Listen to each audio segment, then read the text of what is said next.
Hello, and thanks for joining me for this edition of Tips for the Transition. I'm Maria Tomás-Keegan, your host. It's a pleasure to bring you another one of the stories in the book From Resilience to Brilliance. The women who authored this book, there are 14 of us.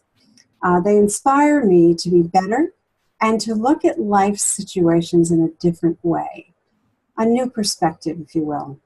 And today's guest shares a good example of that. Her name is Tamara Parisio, whose story is called The Wordsmith Wears Prada. I can't wait to hear about the title, first of all, and also about the unique way that Tamara shares of showing up for life's most challenging moments, including her divorce. So welcome to Tips for the Transition, Tamara. I look forward to this conversation. Thank you, Maria. I'm looking forward to it as well. Good.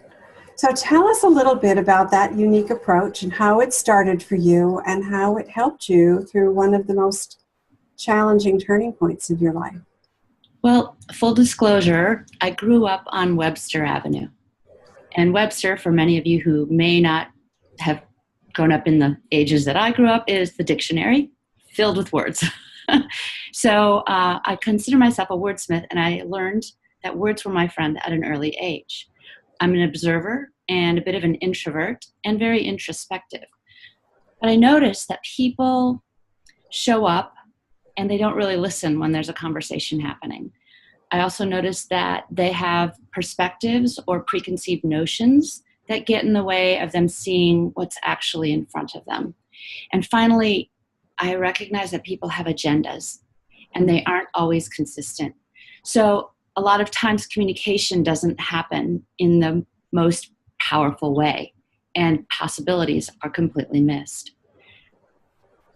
As I went through my life, and being that I am an introvert, a little bit shy, I guess, was the way it was perceived, I realized that I would often go home from a party or from school and just think, oh, in that situation, I could have said this and I should have said that, and why didn't I say the other thing?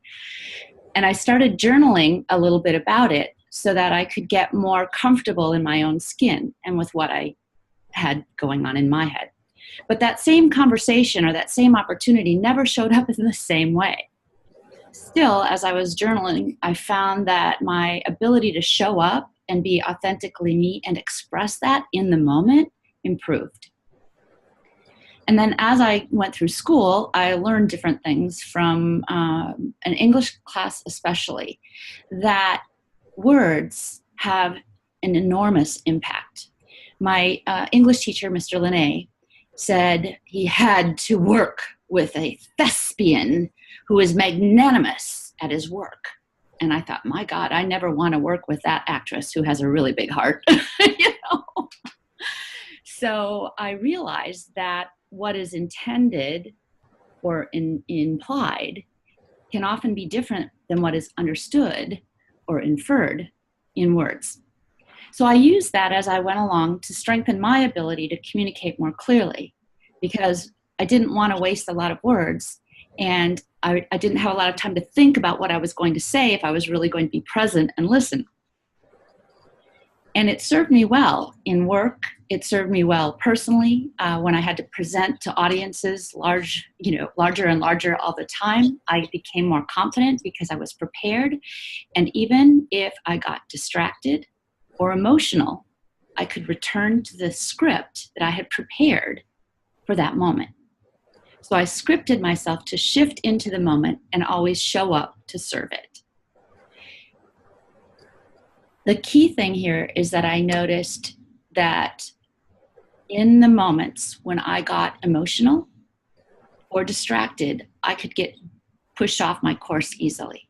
And I recognized that that was something that happened to other people. In their preconceived notions, it would take them off into that emotionality, or the distraction would carry them into that agenda, trying to get back to their agenda. It was a disruptor. And the ultimate thing that I experienced is my divorce.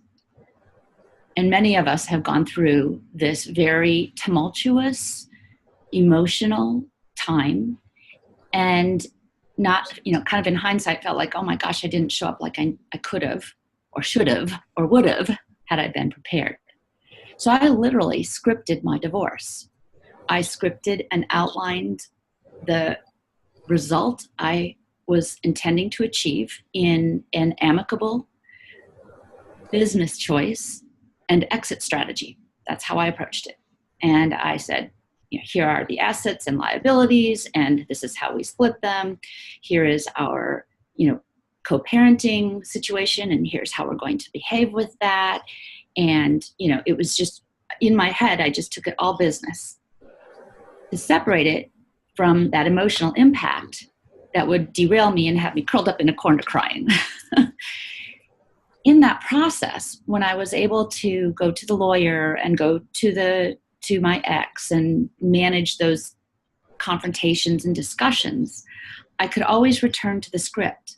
Even if I felt scared or hurt or threatened, I could go back to the script and just stay on course. I literally wrote one line that I repeated often. Let's show up and do this as amicably as possible for the benefit of our child. Let's show up and do this as amicably as possible for the benefit of our child.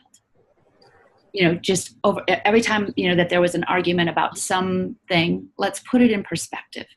We're two human beings who have responsibility for this asset. Let's take care of that asset.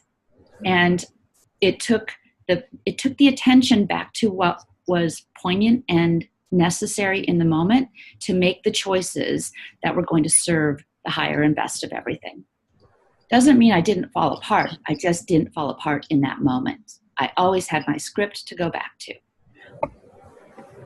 I am intrigued by this. And this approach to journal and script, how you show up in certain situations in advance.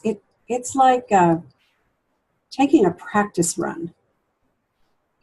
Absolutely. And that's very much why I have called it scripting the shift, because every award-winning performer has an award-winning script for their award-winning role.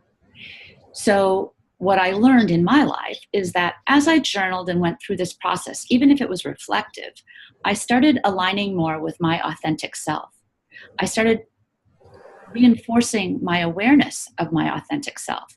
So when I showed up, I was less likely to get derailed by the distractions and the emotions and the other challenges that showed up in my life. Perfect.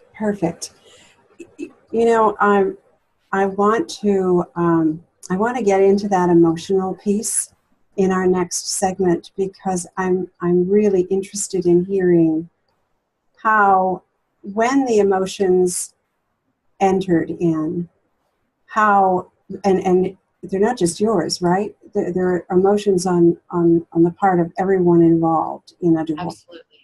And how you were able to manage through that and bring them along with you. I think that's just an intriguing, interesting story. So we're going to wait till the next segment for that one, Tamara, if you don't mind. Okay. Perfect. All right. So stay tuned, everyone. We're going to hear a little bit more about this from Tamara in our segment tomorrow. Looking forward to it. Tomás-Keegan. Till next time.